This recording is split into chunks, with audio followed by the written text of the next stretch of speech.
Hi everyone again. Welcome back to my course in programming in Go.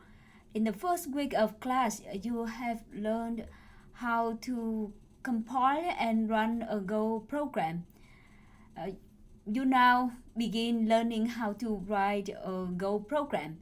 We will start with a topic 1.1, which covers basic components of any Go program. For the topic 1.1, you should read all of these Go documents and also two chapters from the textbook, the chapter 1 and chapter 2. And for Go documents, you should read the sections about packages, variables, and functions from the tour of Go and the Go block constants and the Go programming language specifications about string literals. There are 3 lectures covering topic 1.1, and this lecture will cover the first part. In this part, you will learn about packages, functions, and variable declaration in Go. Recall that every Go program is made up of packages which can be grouped in different modules. One of those packages must be package main, in which the program starts running.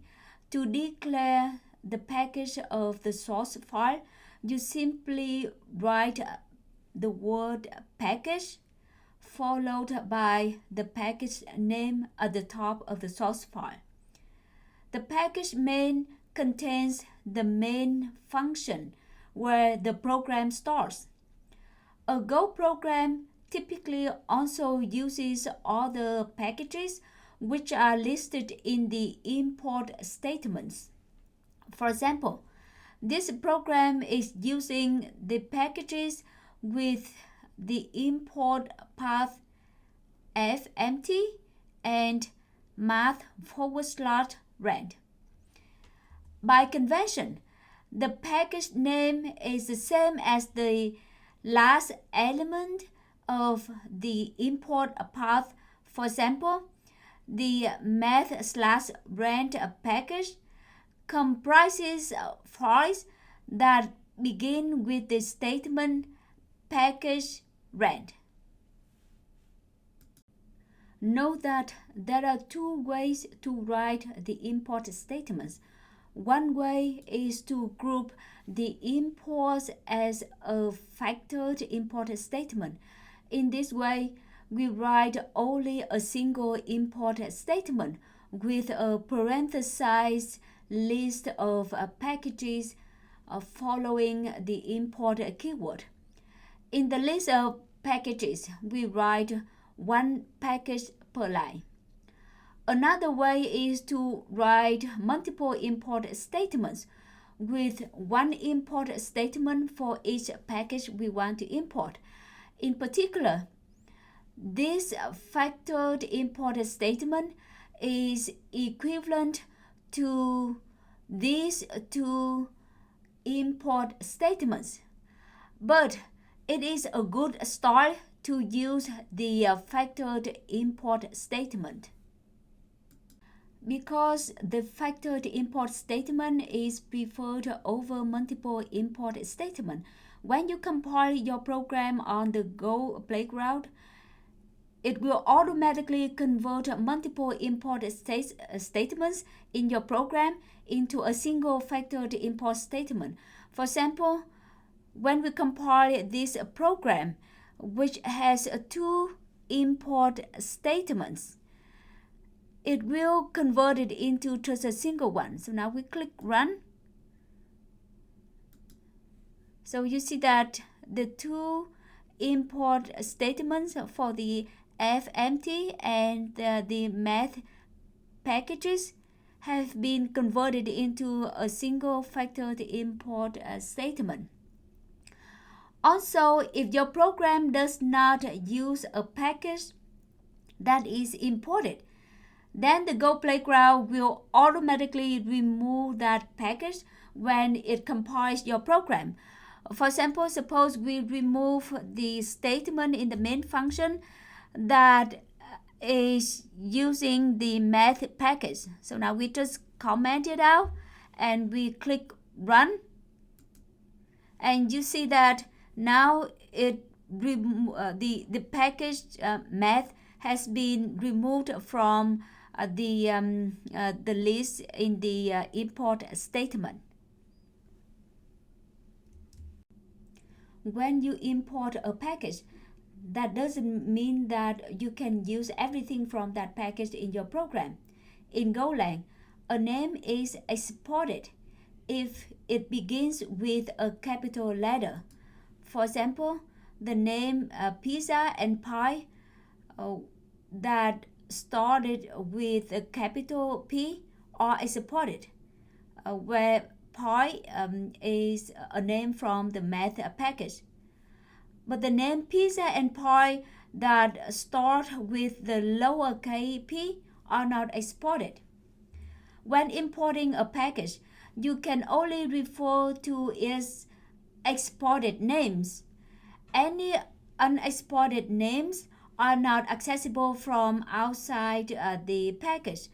For example, if you try to write math.py where the name pi starts with the lowercase p, then you will get an error even if there is a name pi starting with the lowercase p defined in the math package.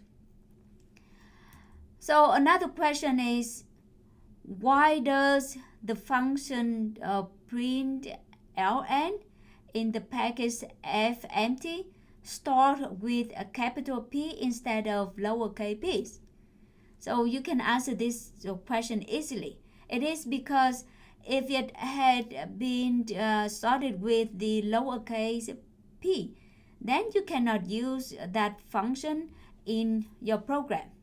It has to be starting with the capital P. So it has the name that you can use from other packages needs to start with an uppercase letter. Now we move on to another basic element of a Go program, that is function.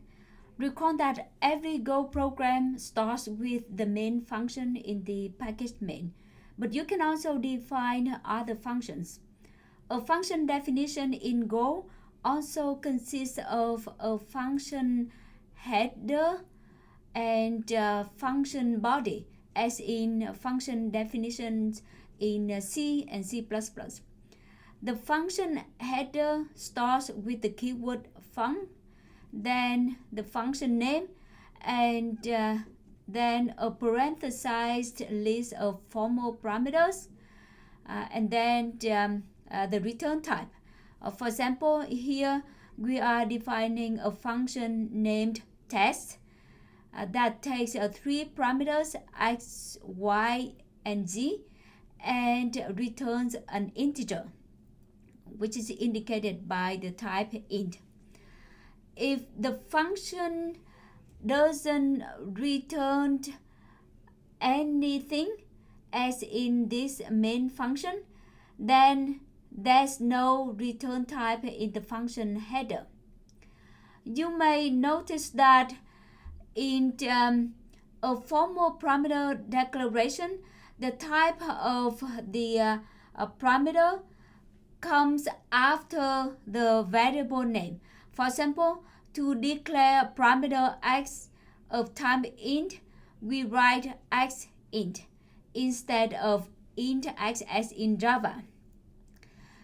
Also, if there are 2 or more adjacent parameters with the same type, you can drop the type of those parameters except for the last one.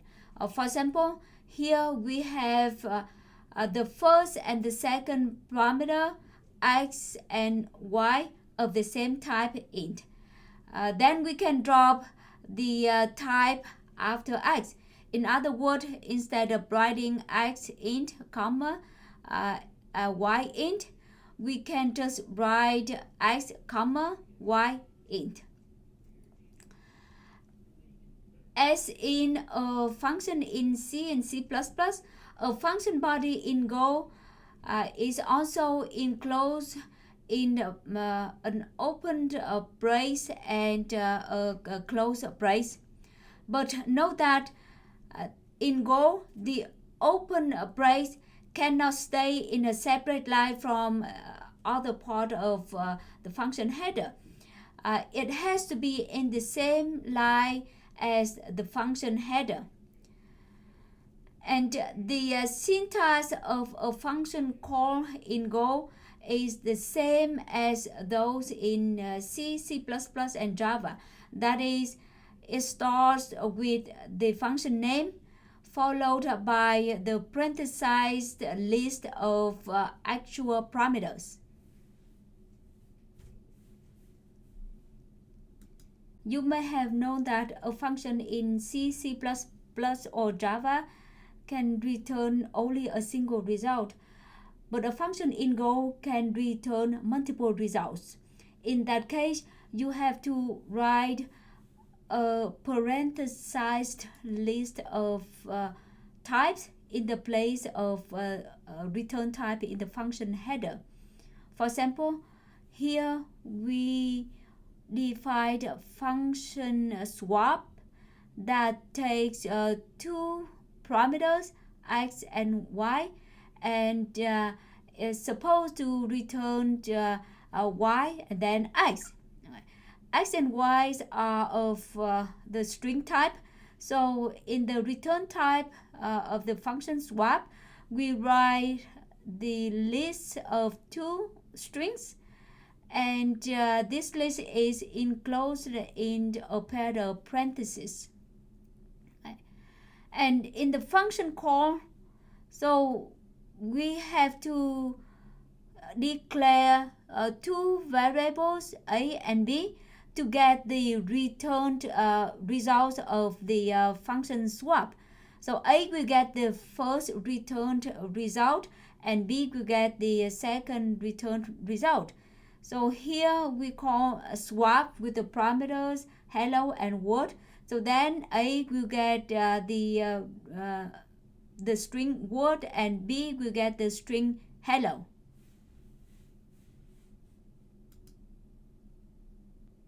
The return values of a function in Go may be named, and if so, they are treated as variables defined at the top of the function. For example, we defined the function split that returns two values x and y of type int. So x and y are named return values and thus defined as variables at the top of the function. The variable x and y are used in the function body without declaring them again. The names of returns values should be used to document the meaning of the return values. When a function uses named return values, it may have a return statement without arguments. Such a return statement is called a naked return. In other words, a naked return is simply a statement with only the word return, as in the last statement of the function split. Naked return statements should be used only in short functions, as with the example showed here. They can harm readability in longer functions. Variables in Go can be declared using the var statement, which start with the keyword var and followed by a list of variable names and their types. As in a function parameter list, the type comes after the variable name. For example, to declare variable I of time int, we write var I int. And if there are two or more adjacent variables of the same type in the list, then you don't have to write the type after each variable name except for the last one. For example, here to declare three variables named C, Python, and Java, all of type bool, we simply write the list of three variables separated by the comma and followed by the same type, followed by the type bool. Okay, so we don't have to write C bool and then Python bool, yeah, etc. And a var statement can be at package or function level. We see both in this example. The one above the main function and not inside any function is at the package level, and the var int inside the main function is at the function level. A var declaration can include initializer, one per variable. For example, here we declare two variables named I and J, both of time int, and we initialize I to value 1 and J to value 2. So to include the initializer, we just simply write the equal sign after the type and followed by the list of initialized value. And if an initializer is present, the type can be omitted. For example, here we declare three variables, C, Python, and Java, without writing their type.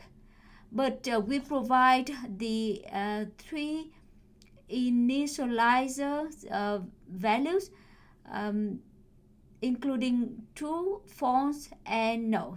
So the variable C and Python will take the type bool because the true and false values are the values of type bool, and the variable Java takes the type string because the value no inside the double quote is of type string.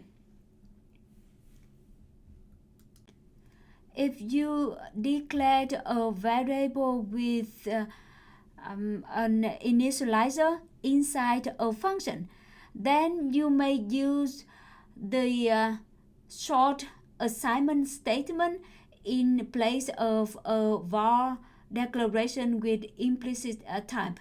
For example, here in the main function, we declare variable k with the initializer value 3. So this one is equivalent to the statement var k int equal 3. Okay, and so here the short variable declaration use the colon and equal signs to initialize the value of the variable. And you can also use the short assignment statement to declare and initialize several variables of different types. Okay, it doesn't need to be of the same type.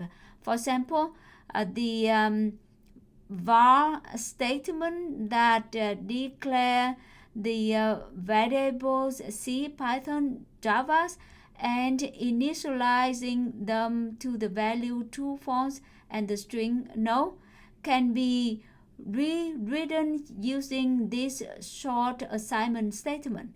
So you can just simply write the list of the variable name and then the short assignment operator, which is a colon and then an equal sign, and then followed by the corresponding list of initializer values. But note that outside a function, every statement begins with a keyword, so therefore you cannot use a short assignment statement outside of any function. Okay? So outside of the function, you have to use the var statement if you want to declare a global variable. Okay, so in this lecture, we have learned the syntax of several statements in Golang. One important thing to note is that Go statements do not end with a semicolon, but a Go statement can span several lines. In some cases, certain things need to be kept in the same line, but sometimes you can separate several elements of the same statements in several lines. But there's no semicolon in the end. Alright, so thank you for watching, and we'll see you again in the next lecture.